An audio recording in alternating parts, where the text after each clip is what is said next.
Shannon, is Jarrett Bell right that Arians isn't getting enough credit for what he just did for Todd Bowles? Two things can be true. Let's address the Jarrett Bell situation. Skip, I don't know anybody that sit up here and do what we do that have not commended BA for what he's done for minorities, especially African Americans. He put Todd Bowles in place on his staff when he was at Arizona. He brought in a Byron Leftwich who had no coaching experience and made him offensive coordinator. Keith Armstrong. He actually talked Byron into trying coaching because Byron just wanted to stay retired and play golf. And he said, you can do this. Thank you. Okay. He put women on the staff when it was unheard. Nobody was even thinking about women in football. Totally agree. He did that when he was at Arizona. Yep. And when he came to Tampa, he brought Byron with him. He brought a few of those women with him. Todd Bowles, if I'm not mistaken, Skip, was at the Jets at the time. He ends up bringing Todd Bowles with him after he gets let go at the Jets. Keith Armstrong, who's the special teams coordinator, is also African-American. So B.A. is to be commended for what he's done, not only for minorities, black coaches, but for women. So this is not just a cliche. It's not a hashtag. It's not a slogan for him. He lives it. So he is to be commended. And I would like to think we've given him his flowers, a big bouquet of flowers. And if we haven't, let me take the time out and say from Undisputed BA, you are to be commended. From Shannon Sharpe and Skip Bayless and everybody here, you are to be commended for what you've done. Thank you. Now, Skip, I believe you can commend him, but still question how did we get here? Because at the end of the season, Tom Brady did not announce his retirement. Had BA said, you know what, guys, I'm going to step aside. I believe it's time for Todd Bowles to take the helm. Nobody would have batted an eye. But because you say you're coming back and how enthusiastic you were to coach a Blaine Gabbert, a Kyle Trask, even though Tom Brady retired, you seem to, everybody say Blaine Gabbert is bad, but we like him. We got high hopes. Kyle Trask is going to be a really good quarterback. You seem so enthusiastic about coaching those guys. Now, so let me get this. You enthusiastic about coaching Kyle Trask and Blaine Gabbert, Tom Brady comes back and you retire.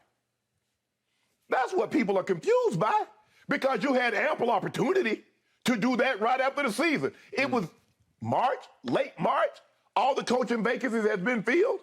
You could have done that. Oh, and they got, this is the way they can get around the Rooney Rule. Look here, man. They've been getting around the Rooney Rule for 25 years. They know how to get around the Rooney Rule. Stop this. Yeah.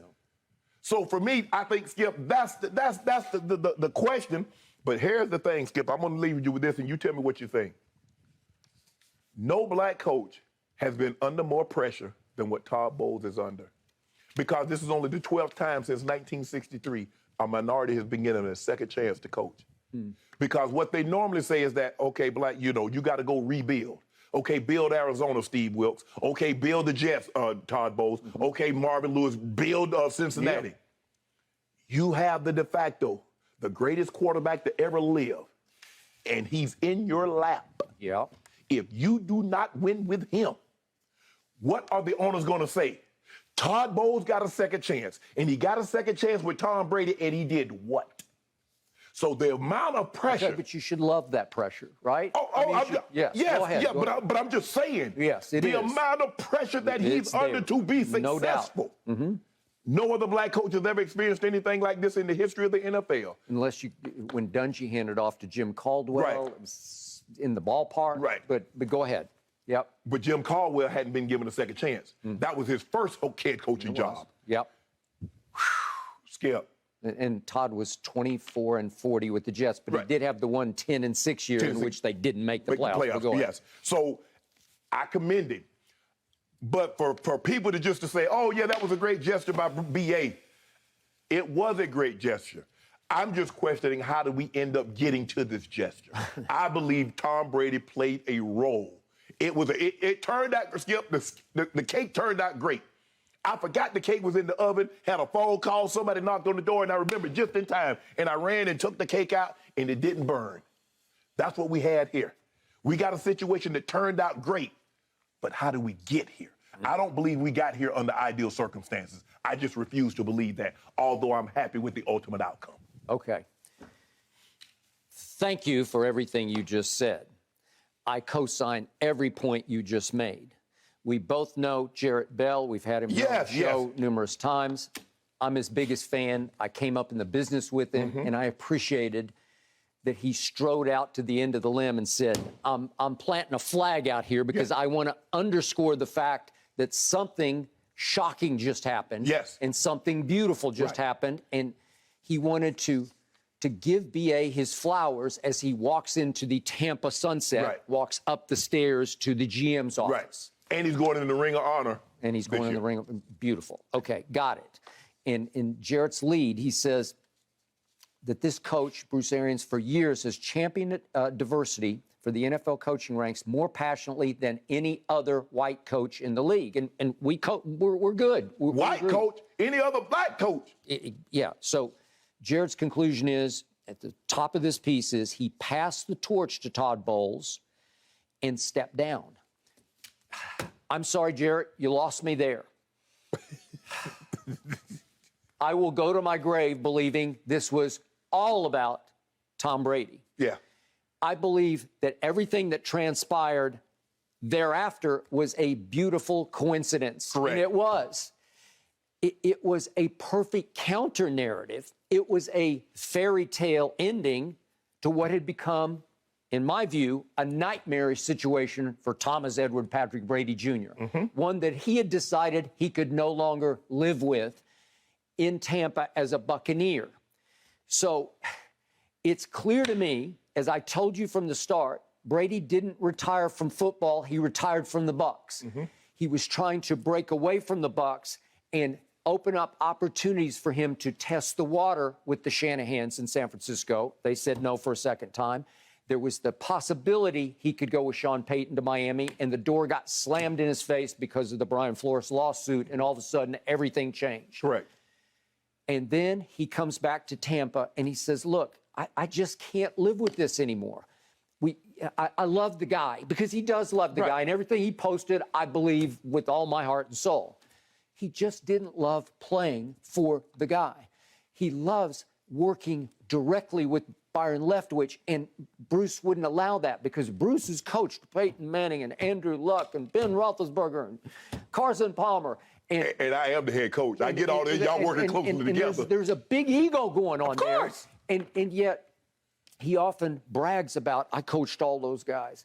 Well, which came first, the chicken or the egg? Did you create them, or did they create you? Because I'm sorry, I think it was a little more of the latter. Yes. Because those guys are really good. Yeah. And I could have coached them okay, because I'd just say, just go. You just let Peyton get out of his way. Don't you just try to stay out of the way Yes. at some point? Okay, so he's a great guy. He's a fun guy. He is. But big ego, and he's got this compulsion to show players that, by God, I'll cuss you all out. And he said yesterday at the media session, he said, I cussed them all out, including this guy. Right. And Brady positioned himself right in the front row. Yeah. Because Brady wanted the narrative to be, don't blame me, I didn't do this. Skip, and this is what I've told you. I say, Skip, hear me, and I wasn't near the player. I didn't like being cursed out. You think that guy, with all that on his resume, and you cursing you out in front of everybody else, everybody's like, damn, you hear B.A.? He think they're going to get cursed out, Brady out. And remember, it started with the opening game. Yes. Brady has joined the Buccaneers. And remember, it was a pandemic. There were no preseason games. He got no time to work with brand new group of receivers. And you get thrown into the fire against your arch rival within the division at New Orleans. Yep. Game one is at New Orleans. And Tom didn't play particularly well. They kind of hung in for a while, but he threw a couple picks. One was a pick six. And after the game, Bruce gives him no breaks at all. He blasts him. Could have played better. That was a bad throw. That was a bad idea. I'm just paraphrasing. I got no indication that it would be like this based on practice. I got no indications. Don't look at me. Bruce is like, don't look at me. Ask him what happened to him. I thought he was the GOAT, right? Yeah. You can't do that to him, because you can't do it to any quarterback. I don't care if it's Marcus Mariota. You can't do it to him. Right. It's just wrong, and it's your ego speaking. I'm Bruce Arians. I don't know who he is. I coach how I coach. Yeah, I coach how I coach, and I coached all these greats, and I don't know what happened to the legend. I thought he was a legend, right? Okay. And then it continued through the year. And I don't know, there were probably 4 or 5 other games where Bruce just blasted him after the game with no respect. And to me, the bridge got set on fire there. And then I think it got worse and worse through the year last year because I told you it really reminded me of Troy Aikman under Jimmy and then Troy having to deal with Barry Switzer, who was more loosey-goosey, Bruce Arians out of that mold. And Barry didn't care if you were a little late for practice. Mike Shanahan really cared if you were late for practice. Okay? and Jimmy Johnson, heads would roll if you were late for practice. And so there are different ways you do this. They did under Barry win a Super Bowl, but his motto was win the game and win the party. Okay? There are different ways to do this, and that's one way. And the players loved Barry Switzer. But Troy didn't, and I don't blame him because that's not the way he was born. You know, he's obsessive compulsive. Everything has to be right in a row for Troy, and that's the way it works. Discipline. The planets have to be perfectly aligned when he goes into the game. If they are, you better look out because he's going to shred you. Well, same for this guy. It's got to be perfect, and I think Tom didn't like the way the whole team got ready emotionally and psychologically for big games because they were spitting the bit. They've lost 4 straight regular season games to their arch rival New Orleans, and they haven't really been very competitive in any one of them. And they went out to the Rams and they weren't ready, and they got pretty much blown off the field. Okay, so I think Tom says if we want to maximize our chances, I believe that Tom Brady is the biggest fan of Todd Bowles, and he wanted the counter argument to Bruce Arians because Todd Bowles is as solid as you can get. He's old school. I know him. I've been around him. He is gold, man. And Tom knows he can trust from the top how the team will be run. It will be run with discipline and extreme dedication to the goal of winning a Super Bowl. And now he can work straight up with Byron Leftwich. They can do whatever they want to do without B.A. marching in on Friday with his red pencil saying, well, let me see the game plan. Because Tom thought he didn't want the structure and the discipline that he was under for 20 seasons. He get there, Tampa, the weather's nicer, and the atmosphere is a lot more relaxed. And they won. But he saw that it got too lax. And guys were not being held accountable. Agreed. Maybe they're starting to become a little late. Maybe guys started to show up a little overweight. Maybe practice started getting a little helter-skelter when he should have been holding it in the road. He let it go to the side. And Tom was like, hold on, bro. No, y'all. See, Tom is never satisfied with one. And I believe Tom thought people got really satisfied with one. And that's not how he thinks. One is never enough. A lot of teams have won one. Let's be special and win 2. As you pointed out, Brady wanted out from under Belichick's thumb, but he went from one extreme to the other extreme, and all of a sudden he starts to miss some of Belichick. I need a little more Belichick. Can we get something in the middle? Yeah, and Todd Bowles he's closer to Belichick. Yeah. He's a tough guy. And this is perfect for Tom Brady, and it's beautiful for Bruce. And by the way, I'm not going to be shocked if Bruce returns and coaches somewhere in a year. I'm just not.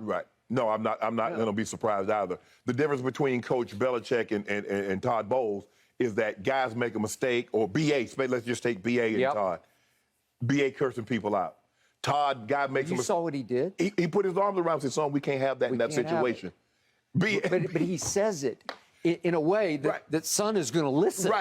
And he's going to take it to heart. Because Todd is not to be trifled with now.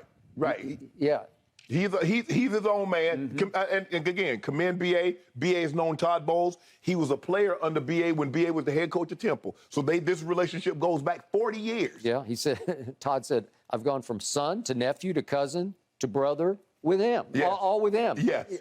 So he's grown up with him. He absolutely. And he loves him. It actually turned out just great. Skip, we got the ending that we hoped for. But what you and I have a problem with, how did we get to this fairy tale ending? Because the story is just not adding up. It's not, because you can't tell me that Bruce Arians didn't want to coach Tom Brady one more time. He was excited. He was excited about coaching Blaine Gabbert and Kyle Trask. But you know what? Nah, I'm going to go and get on up out of here. I'm going to go on upstairs. I don't want no more Brady. Man, stop. Stop. Well, I hope you gentlemen are right about a return to coaching, because I, for one, would miss all those amazing Bruce Arians quotes and sound bites. However you slice it. Thank you for watching. You can subscribe here to get the latest from the show, and be sure to check out more of the best clips from Undisputed, or go watch a few other segments from our other shows on FS1.